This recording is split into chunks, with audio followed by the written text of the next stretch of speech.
Hi, my name is Ksenya Gurshtein, and I'm the Curator of Modern Contemporary Art at the Ulrich Museum of Art at Wichita State University. I'm standing here at the Ulrich in an exhibition titled Renée Stout, Ghosts.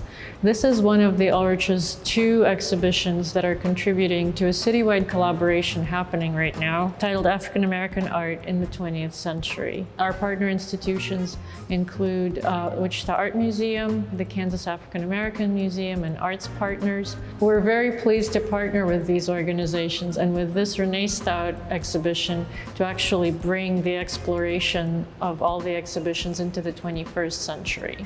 This exhibition features a portfolio of monotypes by Renée Stout titled Ghosts that was created in 2012. In her work, Renée Stout explores the histories and practices of the African diaspora, both on the African continent and in the Americas. And she considers many of the practices, such as spiritual and religious ones, that were brought over because of the transatlantic slave trade and took root in the New World. Because of Renée's interests in African diasporic practices, in this exhibition we're not only showing her work, but we also partnered with the Lowell D. Holmes Museum of Anthropology here at Wichita State to include objects from the Yoruba culture of present-day Nigeria that shed light on some of the histories that Renée explores in her work.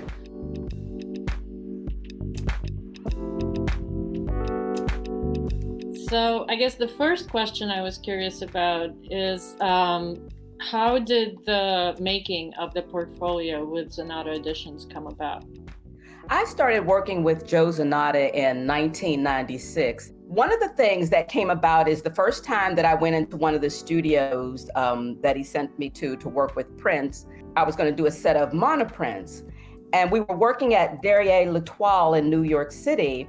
And what was interesting is when I would do the monoprints, we would get these interesting ghosts afterwards that had some really nice things going on. So Joe liked that idea and he's like, would you like to do some more monoprints? And this time, we'll get the main prints, but we'll also focus on, doing something with the ghosts that happen afterwards. So that's how Ghosts came about. My ideas come from living in this house that's like 115 years old. And the idea of living in a house that's that old, you realize that at some point in time, somebody must have died in this house over the years. And you kind of feel, like a presence sometimes and, nothing scary, but you just feel like you're not alone. And that's all right with me. And a lot of those objects that are in the ghost prints are things that are around my studio. When you deal with spiritual belief systems like hoodoo and voodoo, of course, there's an acknowledgement of spirits and, the essences of people past sort of helping you and guiding you in life. And so that's what part of Ghost was all about, all of that coming together to create these pieces and sort of show viewers like some of the objects that continue to inspire me in my studio.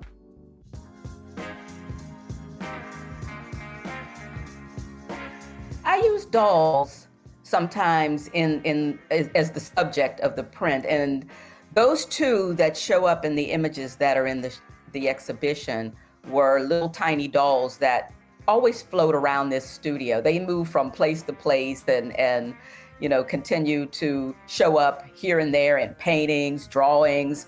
I feel like it's probably a holdover from, being a child playing with dolls and how dolls represent the human figure. When you think of the idea of hoodoo and voodoo, and dolls have been used to create charms and things like that. So there are multiple reasons why doll figures would show up in my work.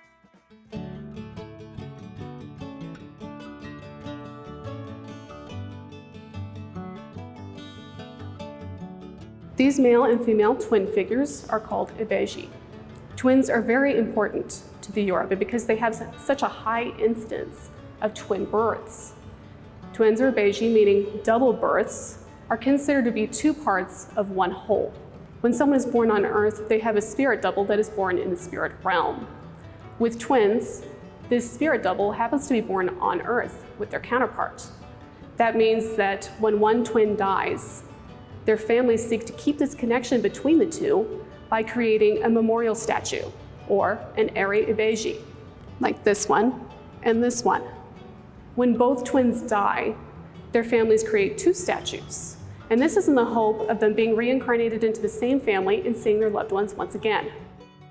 I was wondering if you have any particular thoughts or associations or connections to the Yoruba objects. It seems like there's one lone Ibeji figure among the objects that you showed me. And if you noticed, on the crown or the headdress of the figure, there is a sort of blue substance that's in between the grooves.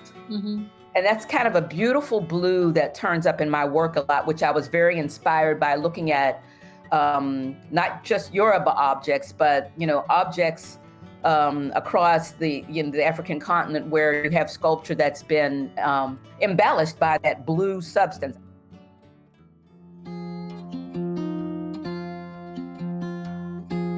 Each of those images is something directly related to something in the studio. And that image of that woman is based on an old cabinet card from the turn of the century. And so it's based on a woman's, portrait. And so that's where that one came from, because I have a collection of old photographs. Oftentimes when I'm dealing with the idea of like magic systems and spells or things like that, I'm often trying to show the viewer what I imagine something unseen looks like. Like if someone's possessed, what does it look like? Like you wouldn't see spirals in their eyes, but something about that to me created the idea of somebody being possessed and not totally connected to the here and now, but off somewhere else. So you don't see her eyes focusing on anything. She's possessed by something else. So that's what the spirals were symbolic of.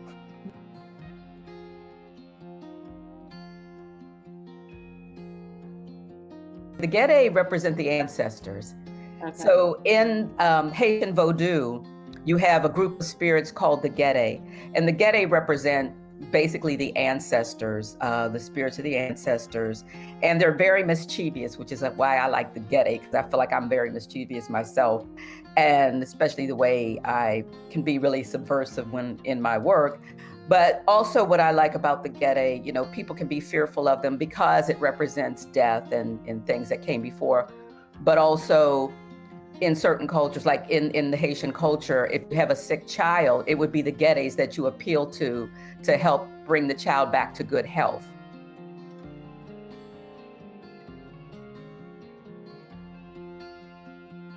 I like all of them for different reasons, but I would have to say that the one that's the orris root, that's my favorite. And I think because text, I love having text in the work.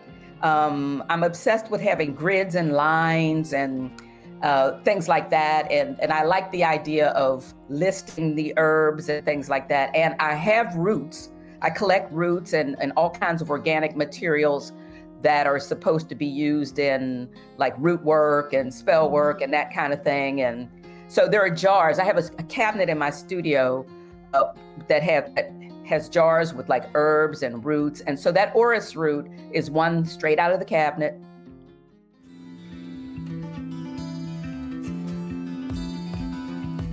It's hard to say because I think about so many things when I create the kind of work I create. Personally, for me, I'm trying to connect to a spirituality that has its seeds in several spiritual belief systems from, Africa and the African diaspora. And I just want viewers to open their mind and realize that, a lot of us believe that there are higher powers or, spirits and, all this other kind of thing. But we all have different ways of connecting. And all of us are trying to a point where we're at peace, where we evolve, where we grow. And this is just one system that I use to try to connect to the possibilities.